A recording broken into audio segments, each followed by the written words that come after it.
Hello, my name is Buzz, and I'll be doing a January movies review. So, my top three movies of January 2020 are first up, 1917, second, Bad Boys 3, and then third, Guy Ritchie's return to the gangster genre with The Gentleman. I'll be playing some free for all on Call of Duty. So here we go. First movie being up is 1917, which is a World War I drama starring. Let's see exactly. Don't know who the two main characters are by name. 1917 cast.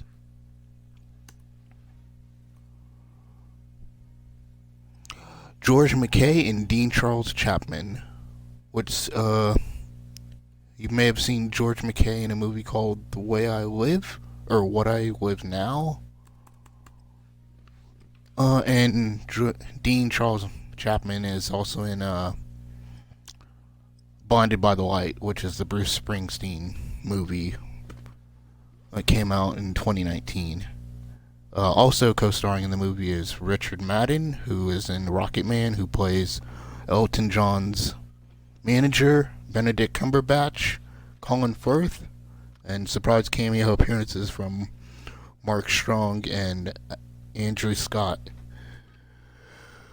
So here we go. I'm just play some free for all. Make sure the sound's not too loud. That is blaring in my ear.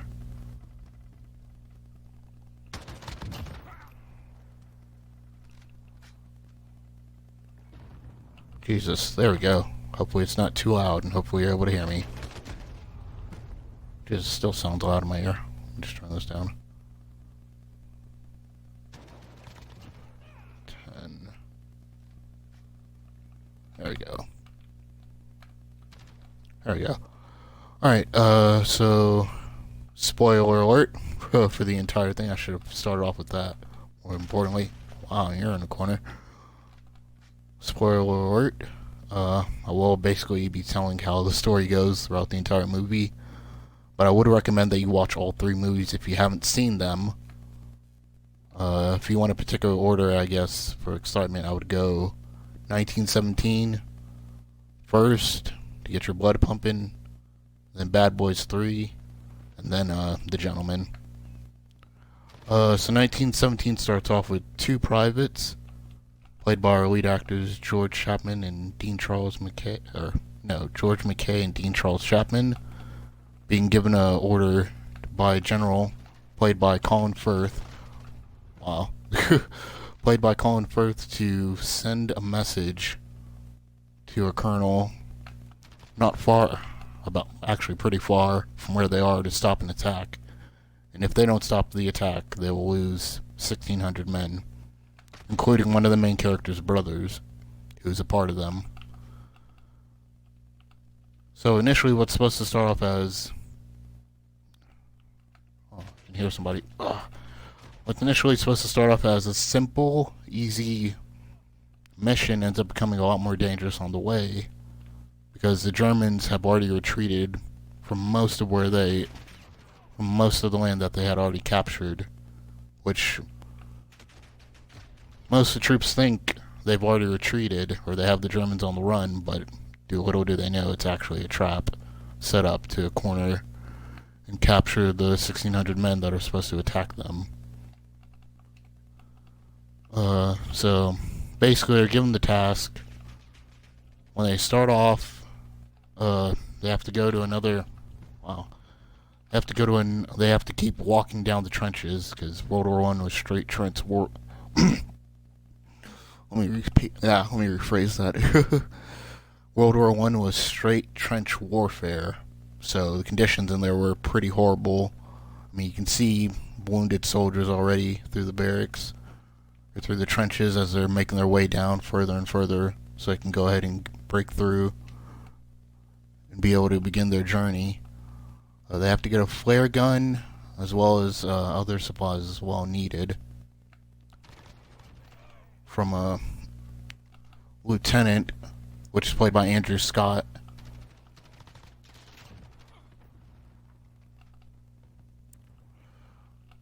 Okay. Played by a lieutenant, which is played by Andrew Scott, who gives him a flare gun. Surprisingly, there's a little bit of funny comedy. I mean, a bit, to an extent. Just in this scene, because he's like, alright, if you guys die, like, throw back my flare gun. That's one of my favorite ones. Like, if you guys die or get captured, please throw it back. Like, I do not want to lose one of those. So, they're able to break through as they're making their way slowly up towards the German trenches, which is only a couple miles, about maybe 2 or 3 miles back from where they started, from the British trenches. Dean, let me make sure I get his name right. Yeah, George McKay.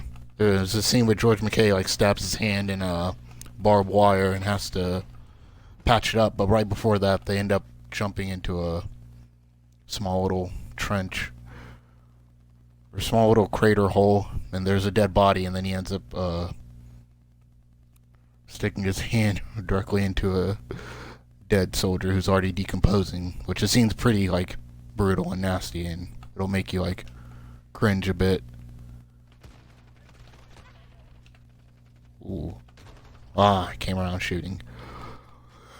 After they're able to get to the German trenches, they start inspecting them, and they notice, surprisingly, they literally left maybe about not that long ago, maybe I would say 2-3 hours ago, in movie time.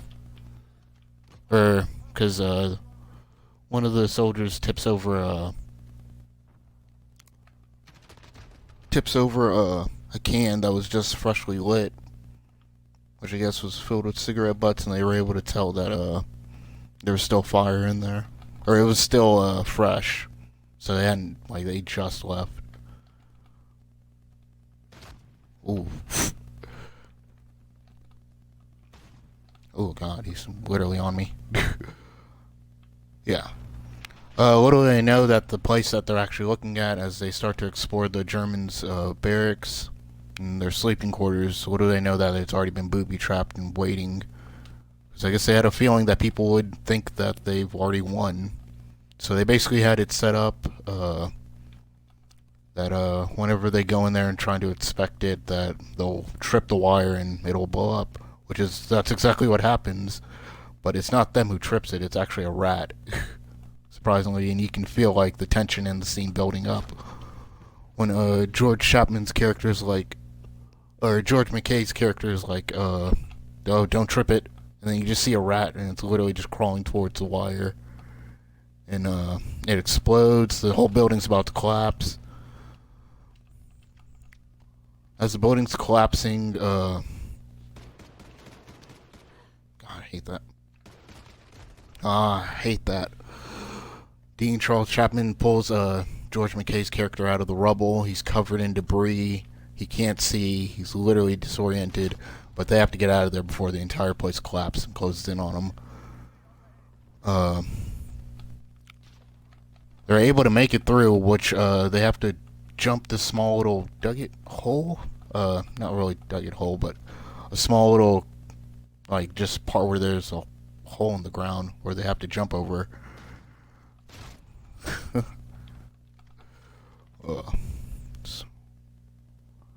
Okay. Oh man, switch to a better class. Small little dugget hole. Okay, yeah. So they're able to come out of the Germans' basically dangerous trap. Didn't get them. And figure out that basically the Germans had destroyed and wire-trapped all the other barracks and stuff, sleeping quarters, as well as destroyed all of their artillery, making it inoperable. They knew that someone was coming. Along the way, you figure out Dean Charles Chapman's character basically is envious, I guess, of George McKay's character, because he had got a ribbon, had actually had combat on the field, in which I guess he could sense his... there we go. Guess he could sense he's a hold on. Dean Charles Chapman's character is more of like the inexperienced soldier. He's like a novice. He's a newbie who wants like the glory, the fame. While George McKay's character is more like I mean, it's not really what you expect. I mean, it's just a bit of a thrill for a bit. But you end up hearing them telling stories about just life in the barracks and stories from other soldiers. And Dean Charles Chapman's character ends up asking George McKay, "What did you do with your medal?" He's like, "Oh, I just sold it for. I traded it with the French soldier for some wine." Like, you traded your ribbon, you traded your medal. Like, what did you do it for? Oh, I was thirsty. It's like, to him, I guess like the war life, war life. But I guess like war and I guess glory and all that isn't really what he's cut out for. But he ends up making fun of Dean Charles. I'm just calling him Dean Chapman. Dean Chapman's character, because he's like, "Oh, well, since you pulled me out of the rubble, you'll get your medal." He's like, "I can't believe you put us through this." So I assumed that this would be an easy mission, if anything. But yeah, it's just the two of them who have to do it. Who have to do this mission, because basically the advice that Colin Firth's character gives them, who's the general who gives them the mission ahead of time, says it's better to go alone in small company, but you're better off, might as well being one person. Whichever way you can get there faster is the best. So essentially, traveling in a lighter company works better. Alright, as they're done walking from the destroyed trench, they come across a small farmhouse where they witness three planes having a dogfight. And it turns out that one of them is actually a German plane. Before this, they're inspecting the farmhouse. He comes across a cow that's been freshly milked, because there's milk in a tin can outside. Right after he gets some milk, they notice that a dogfight's happening between three planes, and one of them gets shot. So as they're making their way up the hill to inspect it, they see that it's coming directly towards them. So they take off sprinting at a full pace, right as the plane crashes right into the barn. They pull the German soldier out. They pull the soldier out, which turns out to be German. And George McKay's character is like, "We should put him out of his misery," while Dean Chapman's character is like, "No, go get him water.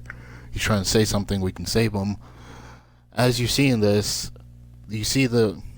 as you're seeing George McKay's character get it, all you hear is screams in the background. And Dean Chapman's character is basically being stabbed to death by the German soldier while he's burning, and George McKay's character kills him immediately after. As this is going on, George McKay's character is trying to save Dean Chapman's character, but I mean, during this time frame, it's already basically gone. He's trying to save him, trying to get him to stand up and walk, but it's basically useless. Dean Chapman's character ends up bleeding out, but ends up giving the letter and also pulling out a picture of what his brother looks like. He's like, "You'll find him, he looks exactly like me. His name's Lieutenant Blake," which is played by Richard Madden, who plays Dean Chapman's brother. You won't see him till the end of the movie. But basically, George McKay's character is now by himself, and while he's trying to drag Dean Chapman's character's body away, two soldiers appear out of nowhere. Like, honestly, legit out of nowhere. Like if you're watching, you'd think like, "Huh, you didn't hear them come in, or you didn't hear their footsteps." But yeah, they just come in and they're like, "You need help there?" So they help take his body away, give him a proper, not a proper burial, but just bury his body. And enter Mark Strong's character, who's playing, I think, a general? Or no, not a general, playing a captain.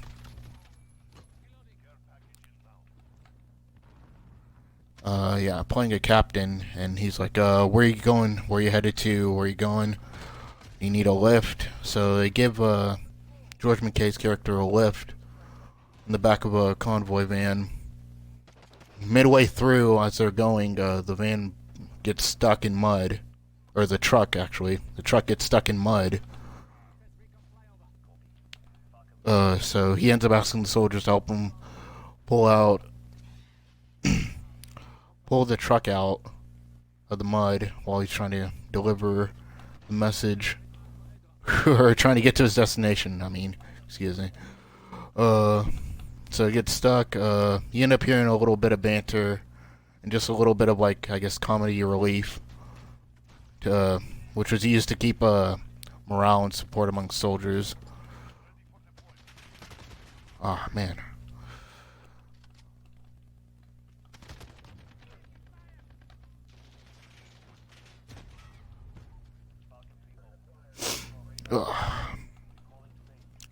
He gets to his next destination, but they come across a bridge that's already stopped. But George McKay's character already gets out because he's already. Because they said it'll take a few hours to get him out of it, but he's like, you know what? I'll just go ahead and go on foot. Thank you for the ride. Oh, I did not want to do that.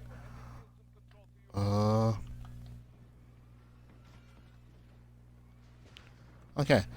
Yeah. He's like, thank you for the ride. I'll just go ahead and make it on foot.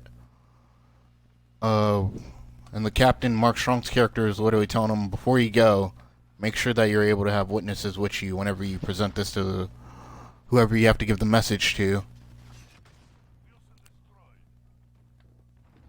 Because some men get drunk with power, essentially, and don't care for orders. And essentially, that's what Mark Strong's character tells George McKay. Right as he's making his way across a bridge that's been destroyed, he comes under sniper fire. And he ends up getting pinned down. And he has to engage with the sniper and basically hit him with suppressing fire and be able to get him. He ends up wounding him as he makes his way through the house that the sniper's in. If you've seen the trailer, they both end up hitting each other directly. George McKay's character ends up killing him, but the sniper's bullet ends up hitting his helmet and knocking him all the way down and unconscious.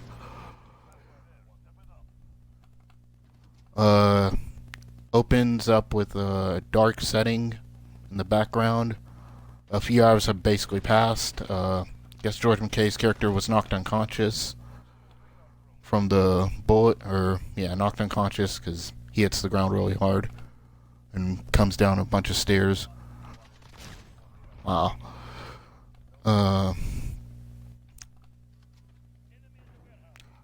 It enters a night thing, and you hear bullets flying. He's going through a town at night, which the transition scene to that is really good. The directing style of Sam Mendes is phenomenal in this movie.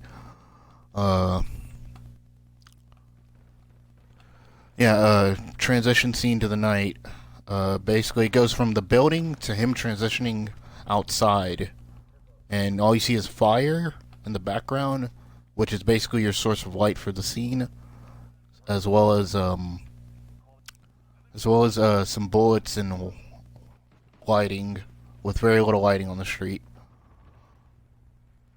Now he's walking through the he's walking through the decrepit, destroyed town where everything's on fire, and he's literally being shot at, but you can't tell from where exactly. He comes across a church, which he's able to see, and as he's looking, he's just standing there looking at it. You see a figure just come out of the fire, literally look like something out of a horror movie. He literally comes out of the fire, and at first he's just looking like, oh, okay, that might be a friendly, but then starts shooting at him and running towards him, sprinting fast. From there,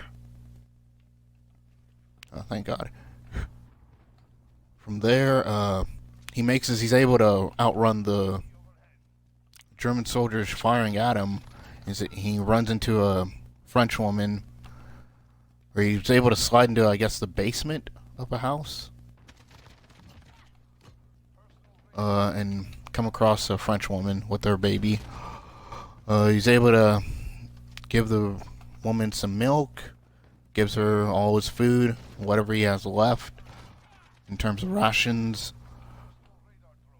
and makes way and heads out for his mission. The French woman tries to persuade him to stay, but he's like, I have to go.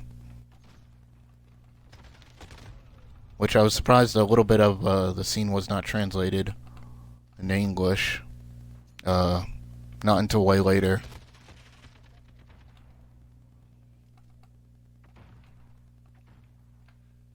Ah, he got me. Okay. Yeah. He's making his way through. He comes across a German soldier. They look directly at each other. To me, it's a pretty funny comedic scene in a sense. It's not meant to be comedic. It's meant to draw attention, but I thought it was pretty funny just how they look at each other for like 2 minutes, for at least like 15 seconds, not 2 minutes, at least 15 seconds. They're looking at each other. And then he ends up subduing one, takes him out, pushes another drunk German soldier to the ground, and takes off running. He's being chased down by 2 soldiers. He jumps right into a lake. To get away from them, he jumps directly into a lake. Or a river, actually. Actually, yeah, not a lake. It's a riverbed that takes him away. The current takes him down, and he ends up hitting his head, gets unconscious, goes underwater for a bit, comes back alive, or not come back alive, but comes back to consciousness, comes out of the water, and makes his way onto land. And during this scene, you see him just walking, or not walking through, but just like making his way through a bunch of dead soldiers' bodies through the water. And that scene right there might make you like squirm or cringe up, because it's very disgusting. Because he's just like, his face is getting in it. He's just trying to swim through them, and you just see like his face and his hands are just getting in there. Even his infected hand that he cut barbed wire on earlier in the movies on it as well. He makes his way across a group of soldiers, British soldiers, because he can hear one of them singing a song in English. And also because the minute he walked up there, none of them like fired on him or anything. He just finally tries to take a rest or a breather or a break, because he's been through a hellish, like, I guess it's not a good 12 hours, basically. I'd say 12 hours have passed from the beginning of the movie to where they're at in the movie now, by this scene. And I forgot what the song is exactly, but one of the soldiers sings it, and it is phenomenal. It is really good. The song used in the trailer is Wayfaring Stranger, or Poor Wayfaring Stranger, which is sung in that scene right there in the movie. Is incredible. Like, it, for me, that like was probably one of my favorite scenes of the movie, because you just see like a bit of calm. You see all the soldiers surrounded, just taking a breather before they go into battle, listening to one soldier sing. And the song is actually an American folk and gospel song, so it's pretty good. After this, the soldiers notice him there, and they're like, where are you from? He's like, I'm from 8th Company, I need to speak with Colonel Mackenzie. He's like, we're on our way down there to go fight right now. You can come with us. So you see him just making his way through another trench but full of soldiers, and he's like, excuse me, I gotta move. Where's Colonel Mackenzie? He's like, oh yeah, he's right around the corner. He goes to another captain. Where's Colonel Mackenzie? Oh, yeah, he's 5 miles down that way. He keeps running like, where's Colonel Mackenzie? Oh yeah, he's like 5 yards down that way.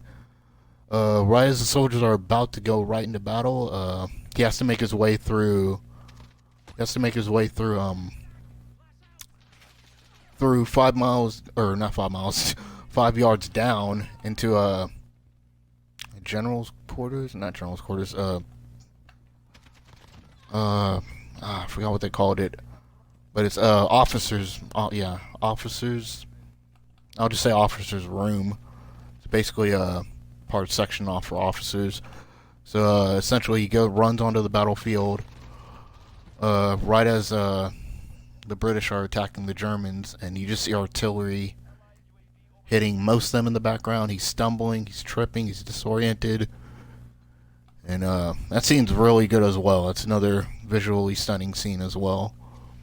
There's a few in this movie that are just very eye-popping in this movie.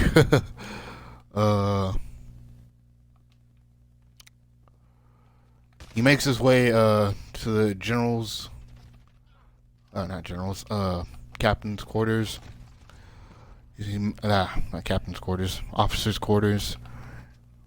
He makes his way there. He's like, hey, I need to speak with Colonel Mackenzie. You need to call this attack off. Two soldiers stop him. They're like, yeah, totally. Yeah, like, you're not gonna see the you're not gonna see the colonel. That's not gonna happen. And he pushes through. He's like, yeah, screw you guys. He walks in, and in comes Benedict Cumberbatch's character, playing Colonel Mackenzie. He's like, Colonel Mackenzie, you have orders from the general to cease this attack. He's like, who is this guy? And get him out of here. He's like, you have to read this letter or you'll lose 1,600 men. So he reads the letter, calls off the attack, tells them basically, you know what, this won't matter because they're just going to send another group of soldiers in a week or so, if anything. Basically, the only way this could ever be solved is last man standing, if you've seen the trailer. Basically, Benedict Cumberbatch's character tells him, alright, now you can leave, get out of my face. He's on his way to find Lieutenant Blake, which is Dean Chapman's brother in the movie. Because he told him, well, I went to no one. He told him, make sure to find my brother, make sure to bring him home. He finds his brother after going through the medics field, which is full of like soldiers who were wounded. That scene right there is even that scene's brutal because you see a bunch of injuries that the soldiers sustained, broken limbs, missing arms, open guts. I mean, I wouldn't say that scene's almost similar to Saving Private Ryan in a sense. It's not like on the same level as Saving Private Ryan, but I mean, I guess the Omaha Beach scene where you see like a few soldiers missing limbs, open guts, like on that tier it'd be that similar. He finds Lieutenant Blake. He gives him his brother's dog tags and rings that he took off him whenever he died. It's like, here, your brother went easy. Your brother was a good man. He saved me. I'd like to write to you guys' mom about your brother's bravery and how he saved my life. This you can see that Richard Madden? Yeah, Richard Madden, or Lieutenant Blake's character, is literally like, just doesn't close his fist because he can't accept like his brother's dead. Like, a little brother essentially is basically gone. Yeah. After this, he walks away, thanks him. Lieutenant Blake's like, go ahead and get yourself some food and see that any wounds that you have are tended to. George McKay's character walks over to a tree, opens up, I guess, a little thing he had where he stores his pictures. And he ends up pulling out a picture of his wife and 2 daughters. And on the back of it says, come back to us in one piece, or come back to us. And essentially, I guess, that was his motivation, I guess, for helping out the French woman and her baby, is the fact that he had a family himself. So I guess that's where his sympathy, or his character was a little sympathetic towards in the movie. For me, this movie, honestly, I'd recommend it. And, it came out in the U.S. on Christmas. In certain select theaters, I was able to catch it on Christmas and Also went and watched it again on in early January. Visually, this movie is very stunning visually on the eye. It's all a one-shot take movie, so if you've seen an episode of Mr. Robot where they did a one-shot, one take, Children of Men, the forest scene where that's all one take, that's basically the whole idea of the movie. It's very, like the scenes transitioning, like the scene from him being in the sniper building him, to him already being in the town that's already on fire was very visually stunning on the eye. Also, I might look at behind the scenes on how they did a lot of the scenes with them being in the water, him swimming, because not getting like water on the glass. Yeah. And the cameo appearances of Benedict Cumberbatch, Colin Firth, and Mark Strong. They're not in the movie for too long. They're honestly probably in the movie each for about like a minute to like a minute and a half. But your main focus is the two soldiers that you're supposed to be focusing on that are trying to get there in time to stop the attack. Yeah, I think it was really good. I'd rate this movie on a scale of 1 to 10, 9 out of 10.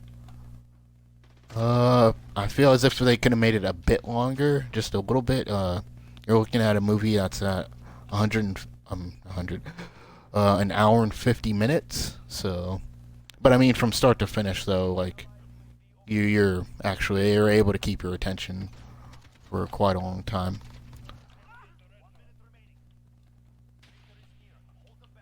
Yeah. And Sam Mendes won a Golden Globe for this, and he's nominated for Best Picture at the Oscars. So I could see this winning. Potentially maybe an Oscar, but who knows. Second movie I'm going to review, spoiler alert, big time on this one. I have to see that. I've seen both the movies, the first one and the second one, 1917, and Bad Boys 3, I've seen twice. So, I absolutely love movies, so I always make sure to go see them more than once if I really like the movie. But, yeah. Second movie that I'm going to review is Bad Boys 3, which sees Martin Lawrence return to the big screen and Will Smith come back to the big screen, even though Gemini Man didn't do good very commercially. Bad Boys 3 picks up basically way further into the future off of Bad Boys 2. Martin Lawrence's character's daughter's already grown up. Actually, Bad Boys 3. This one was really funny. It had a lot of laughs. It'll keep you on the edge of your seat, honestly. Even some of the drama. One thing I'll say about Bad Boys 3, as compared to the first two, this one is not directed by Michael Bay at all, which I was very surprised. But Michael Bay does make a cameo appearance in the movie. This is directed by Bilal Fallah and Adil El Aribi. Two, I think they're French or Belgian. I'm not sure. Let me check. Oh, yes, two Belgian directors. Honestly, for their first attempt at this, they did pretty good, because usually when you change directors for a movie trilogy, you can tell there's a big difference, which, I mean, you can tell it's pretty obvious in this one, because it's more not drama focused. You still get your action in there, you still get the car chase, you still get cool gunfights, and funny comedy between Martin Lawrence and Will Smith, but you could tell that this was a little bit more character driven, especially some scenes you could tell they even used comedy for it, even to get the point across. But the movie starts off with Detective Mike Larry and God.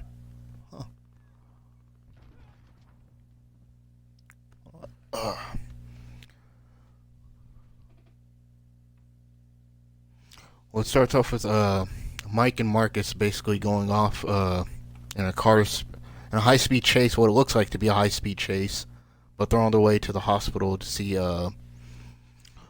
Marcus's daughter give birth, and basically, well, Martin Lawrence's character becomes a grandfather. While this is happening, Kate Castellano's character, who plays Isabella, who plays Mike or Will Smith's character's former love interest, is planning a breakout from prison to enact her revenge on Will Smith's character. All this happens. She gets broken out, meets up with her son, who actually is a newcomer. I've never seen him before. Armando Artes, played by Jacob Scipio. I've never seen him before, so I guess he's a new up-and-coming star. I mean, I guess you'll be seeing him in a lot more movies now. No, he played in this.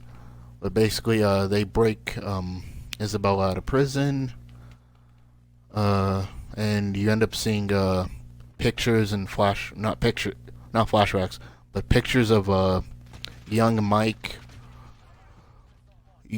from like earlier days, and basically they plot to kill him. While this is happening, they're throwing I guess not a bridal, not a baby shower, but a little celebration party for Martin Lawrence's character, because he became a grandfather. Basically, he starts talking to Mike about, hey, we need to retire. We can't be doing this. We can't be chasing crooks and criminals till we're literally in our death. Till we're literally in wheelchairs. We're about to be old men. We need to be good men. We need to take it easier. Well, Mike's like, nah, I'm still gonna be chasing down criminals. I'm 100. Ain't nobody gonna stop me. I'm bulletproof Mike. And so during this scene, he's like, you know what? How about we have a race?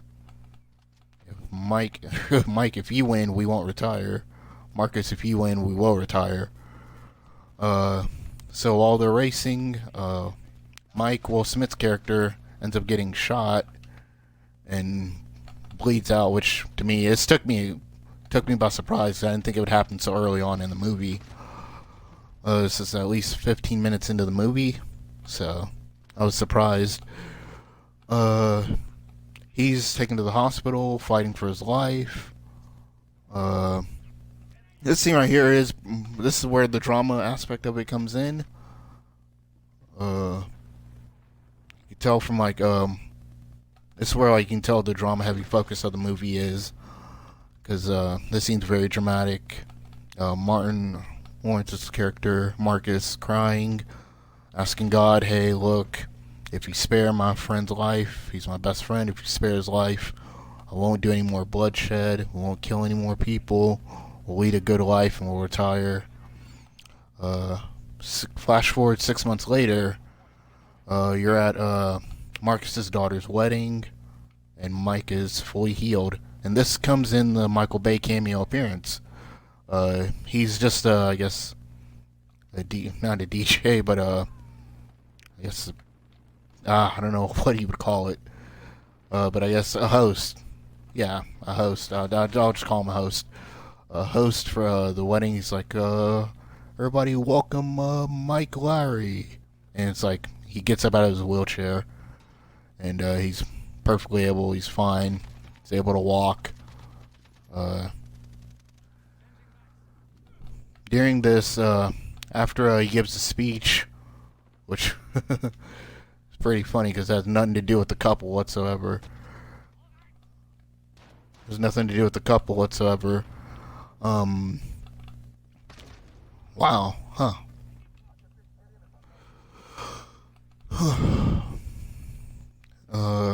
He ends up meeting with his captain, played by Joe Polentano. Known for playing the captain in the first two, and Ralph Cifaretto in The Sopranos. He's like, yo, put me on the case. Look, I want to find him. He took something from me. And he's like, nah, you can't do this. I can't let you investigate your own, can't let you investigate your own, wow. Can't let you investigate your own, attempted murder. Goes against the books. I'll be in trouble for this. Basically, he's like, okay, it's fine, whatever. I'll just do this on my own. Meanwhile, while this is happening, they turn to a younger group of detectives, or a younger group of specialized police officers who are able to find stuff a lot more quicker, more efficient. Called Ammo, which is played with Vanessa Hudgens' character. As Mike Larry's character describes them, they're basically a High School Musical boy band with guns. But also, they're able to be, I guess, more advanced. Like, they have a tech person who's able to hack and be able to find more data and information. They have one who's able to fly drones and do a lot more, I guess, more efficient ways of surveillance. And then have Vanessa Hudgens' character, who's, I guess, still learning everything, getting the hang of it.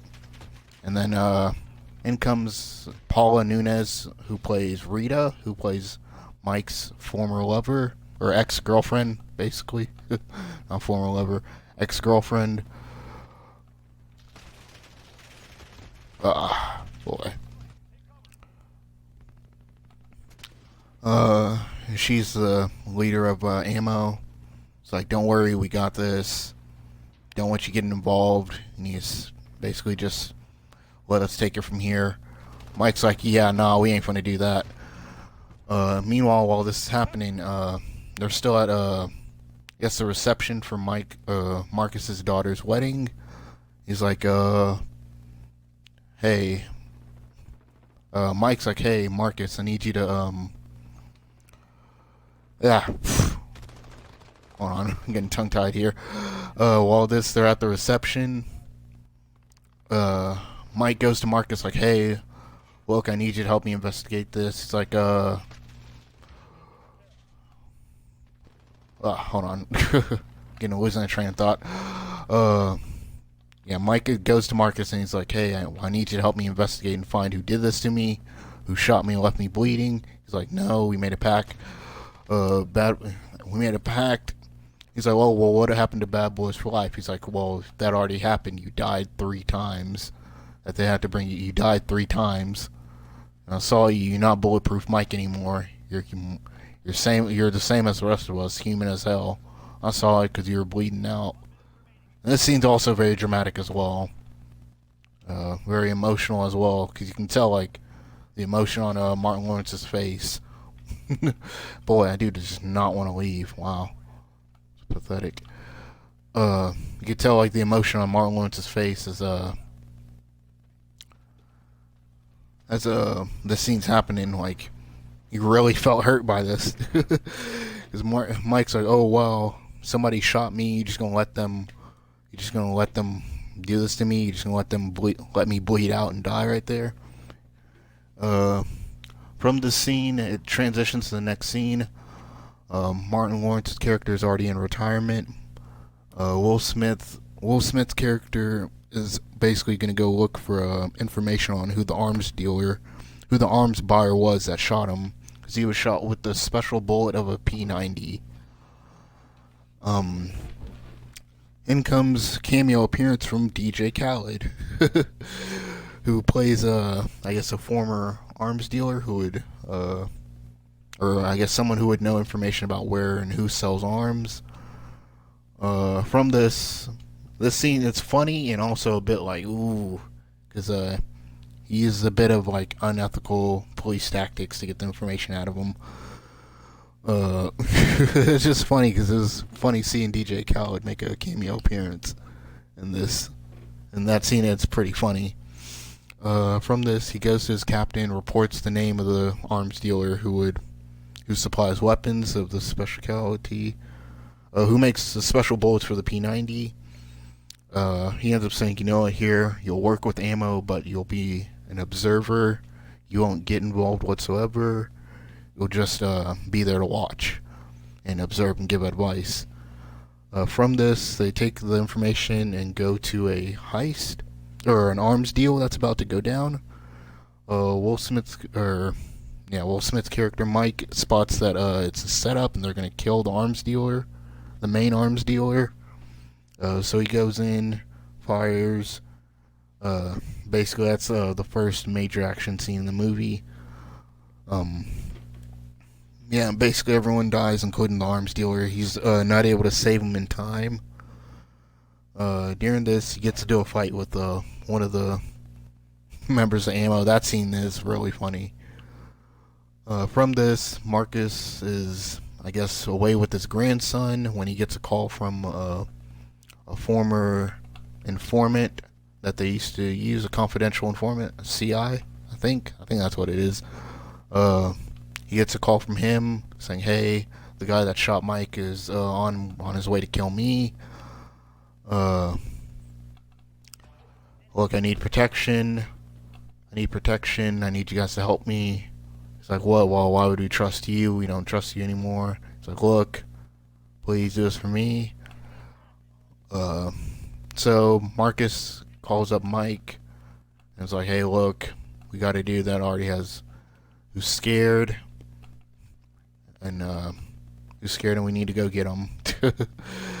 As they make their way, they have to drop off Marcus's grandson with her grandmother, played by Teresa Russell, who plays his wife in the first two. Teresa Randall, who plays Teresa, his wife, in all three of them.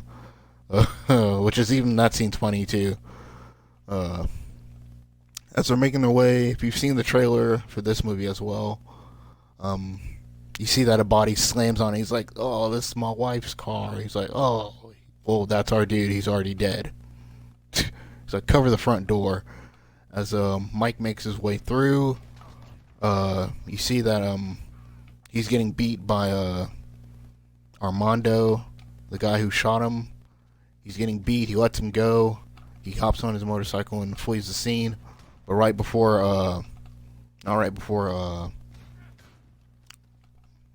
Marcus tries to stop him, and he gets beaten down.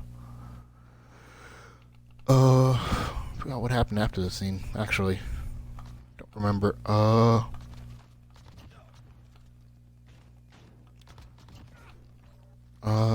No, wow, I really can't remember what happened after this scene.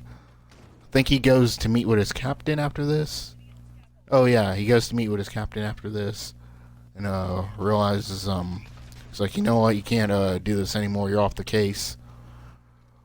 Right as they're leaving to go, just on their way and have dinner, the captain gets shot, and he's shot by Armando with the sniper from pretty far away. And as this is happening, got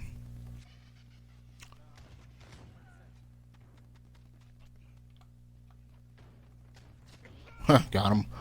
As this is happening, Will Smith notices, whoa, there might be another bullet or another sniper or another shooter. Because a paramedic runs up to him, or not a paramedic, but a woman runs up to him like, "Oh, hey, look, I can help." And he's like, "No, get back." Got him. He's like, "No, get back, don't worry. Get behind cover." And the dude's like, "Well, why didn't you take the shot?" He's like, "No, I had to wait." Because Armando's mother, played by Kate Costello, who plays Isabella, is like, "No, I want him to suffer. I want him to, like, watch all these people around him die." And it turns out that all the people being killed and murdered are people connected to a case that he worked on. Wow, I didn't get the kill there. Are all connected to a case that he worked on, which put Isabella's husband away.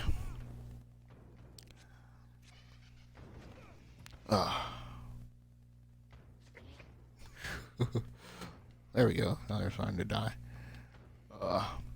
Yeah, all the people are connected. All the people dying are connected to a case that basically put Isabella away. Um, so Captain's dead. Mike's like, all right, or Marcus is like, you know what? All right, we'll come out of retirement and we'll do this one last time. Bad boys for life. So they go to one of the accountants that runs the numbers for Armando and his group.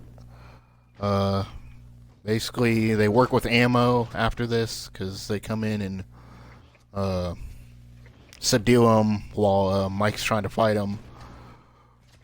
Got him. While Mike's trying to fight him, ammo comes in and subdues him. And they're like, yeah, we're working with ammo. This is the remix edition. He's like, what about Bad Boys for Life? Oh, this is the remix edition.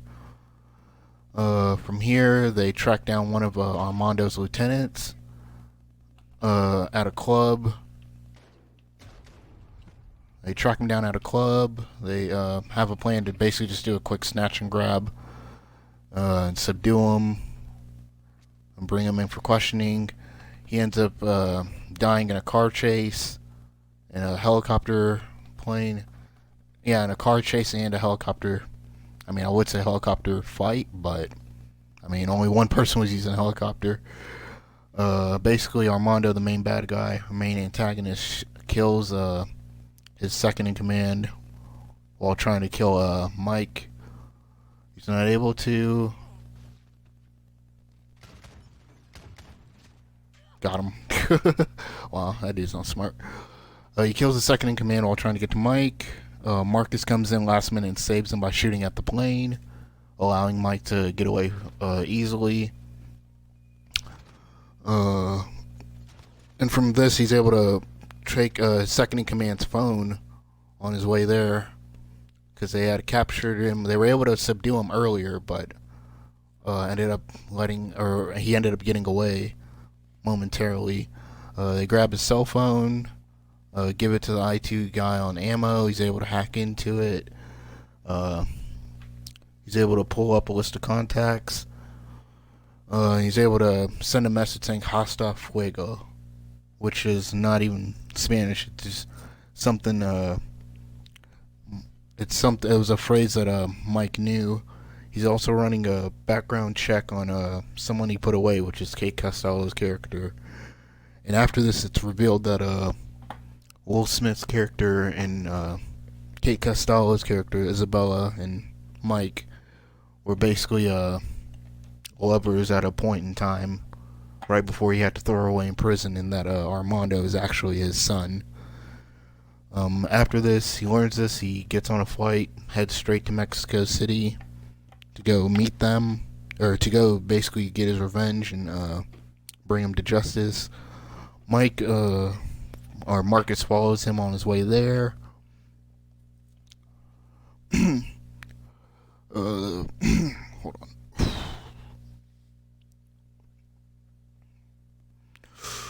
Okay, there we go. Marcus follows him on the plane there.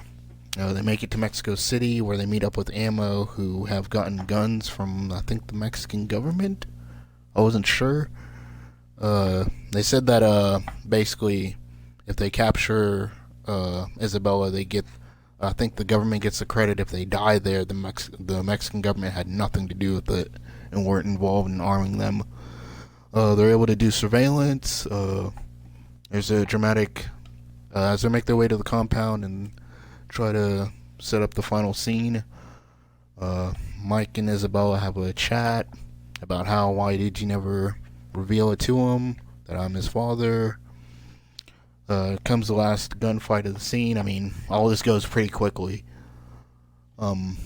Basically, the final scene is just a gunfight between Ammo, Mike, Marcus, and the bad guys. In comes Mike's ex-girlfriend Rita, who guns down Kate Costello's character Isabella right as she's about to shoot Mike, but not before Armando is actually shot by his mom, Isabella, trying to protect Mike and figure out if he's his father or not. The building's collapsing because it's burning on fire. They're able to save Armando, but right not before Marcus is about to be Marcus is about to fall into a pit of fire. The main bottom floor of the compound that they're in. Armando comes back, doesn't come back to life. He was shot in the shoulder and fatally out because it was a flesh wound. But he comes in and saves Marcus's life with Mike. And they're able to leave the compound. He's like, after you've paid time for your crimes, I'll be there for you. I'll try to be a good father. Movie ends with basically the movie ends with them basically Rita, which is Paulo Nunez's character, takes over for Captain. She takes over for Joe Polentano's character, Captain. And Ammo's now working. Now everything's cool with Ammo and Mike, because before he was like, I ain't really into y'all that much. But now he's like, you know what, like, y'all are pretty cool. So, yeah. Aw, damn it. What else? I'm trying to remember everything, because last time I saw it was last Friday. Friday and Thursday and Friday back to back was the last time I saw it. Let me try and hit this guy. Oh boy, got him. Boy. Those dudes are like, what the hell?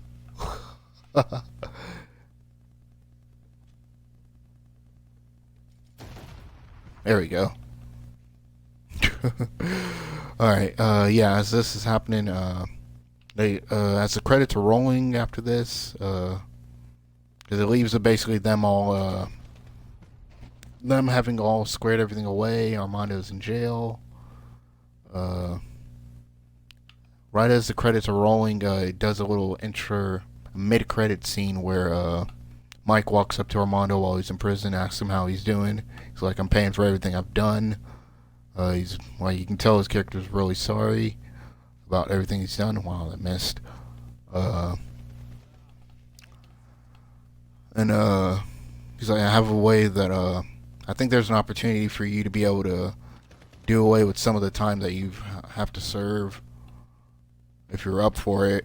And so it's opening for basically another sequel of like Bad Boys 4, which you can tell it's going to take like almost a similar route to Fast and the Furious with how they plan on doing it, but it leaves it open for another sequel. So you'll see more than likely Marcus and Mike, or Will Smith and Martin Lawrence teaming back up with Ammo, but also Armando to maybe use some of his information to track down someone bigger and badder, or someone that's even bigger threat. Almost similar to like how the Fast and Furious series went. Yeah. But other than that, I really enjoyed this one. It's not your typical, I guess, Michael Bay shoot 'em up, because I mean, you'll see that it's more character driven, if anything. There's a lot more emphasis on like more drama, more character development, and more just I guess trying to not focus so much heavily on like the action scenes. I mean, I thought the directors did pretty good for their first time taking over a big trilogy. Well, in my opinion, a big trilogy like this, because Michael Bay is known for trying to be over the top with certain movies. But of this one, you still see all the signature trademark Michael Bay stuff, club scenes, beautiful leading actresses. So it's really good. Wow, I missed.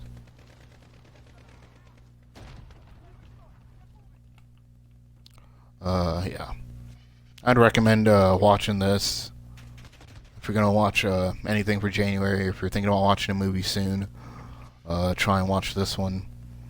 And then the last movie to review is The Gentleman, which brings Guy Ritchie back from his roots. And fun fact, and surprisingly, I did not know Guy Ritchie actually directed Aladdin.